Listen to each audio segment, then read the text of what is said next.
సర్వోన్నతుడును సర్వశక్తిమంతుడును మన ప్రభువైన యేసు క్రీస్తు పవిత్రమైన నామములో మీ అందరికీ శుభాలను తెలియజేస్తూ ఈ ఉదయకాల ధ్యానాంశము కొరకై దేవుని వాక్యాన్ని చదువుదాం. పరిశుద్ధ గ్రంథములో నుండి మార్కు సువార్త 5వ అధ్యాయము 21వ వచనాన్ని చదువుదాం. యేసు మరలా దోణి ఎక్కి అద్దరికి వెళ్ళినప్పుడు బహుజన సమూహము ఆయన యొద్దకు కూడి వచ్చెను.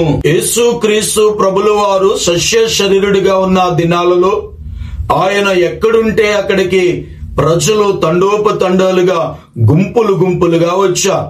యేసు క్రీస్తు ప్రభుల వారు అరణ్యములో ఉన్న, ఆయన సముద్ర తీరమునున్న, ఆయన కొండ మీద ఉన్న, ఆయన పల్లెలలో ఉన్న, ఆయన పట్టణంలో ఉన్న, ఎక్కడున్నా కూడా ఆయన ఇక్కడ ఉన్నాడు అని తెలిస్తే ప్రజలందరూ కూడా ఆయన యొద్దకు గుంపులుగా వచ్చేవారు. దేవుని యొద్దకు రావడము ద్వారా మానవ జీవితంలో 2 ప్రయోజనాలు కలుగుతాయి.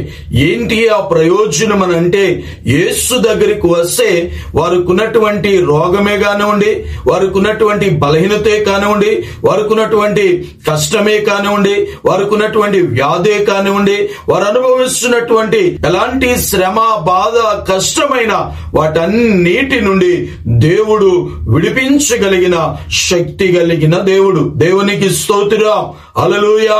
యేసు ఆ కుమార్తెని ఆయన ముట్టి స్వస్థపరిచాడు.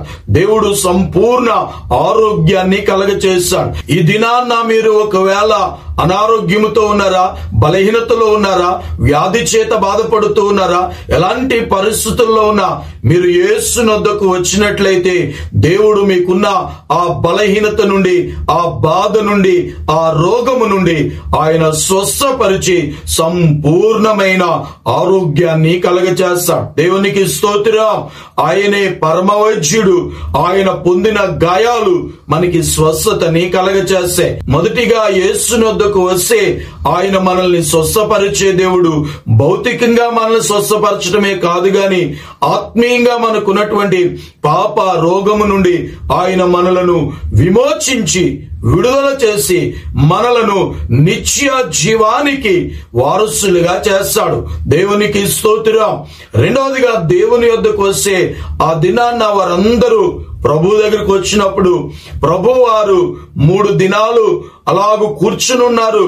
వారికి మీరు ఆహారం పెట్టండి అని ప్రభు వారికి తెలియజేస్తున్నట్లుగా, అనగా వారెవరు కూడా మేము ఆకలితో ఉన్నాము, మాకు ఆహారం కావాలని వారు అడగలేదు. కానీ దేవుడే వారి అవసరతను ఎరిగి దేవుడు వారికి సమృద్ధిగా తృప్తికరమైనటువంటి భోజనాన్ని దేవుడు కలగచేశాడు.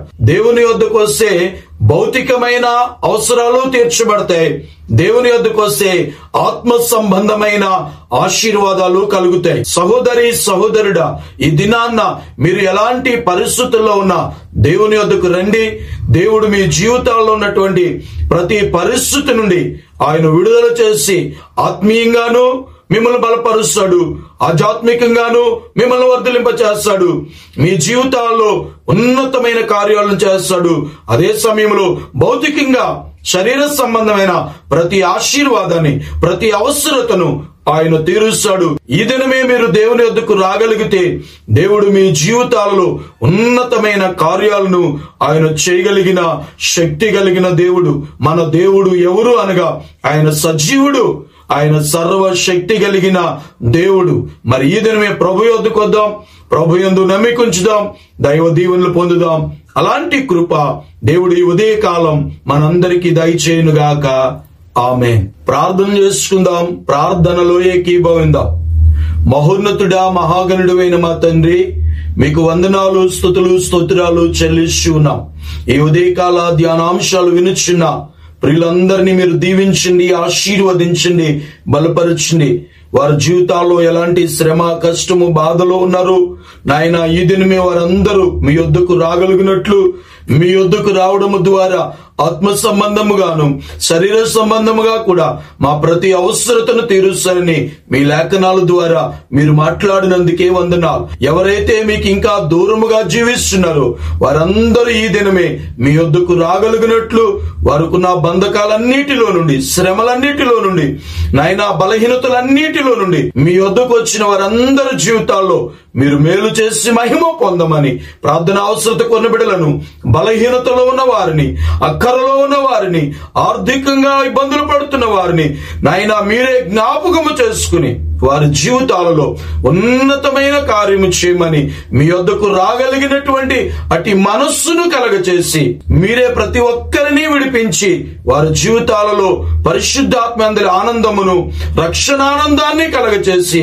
మీ నిశ్చయత్వమునకు మేమందరము వారసులుగా సిద్ధపడి మీ రాకడ కొరకు నిరీక్షణతో ఎదురు చూస్తూ మిమ్మల్ని కలిగి మీ సన్నిధానములో మేమందరము వర్ధిల్లునట్లు అటు ఉన్నతంగా మమ్మల్ని అందరినీ మీరు దీవించి బలపరిచి ఆశీర్వదించమని యేసు నామములో ఈ మనవులు అడుగుచున్నాను పరమ తండ్రి. ఆమేన్.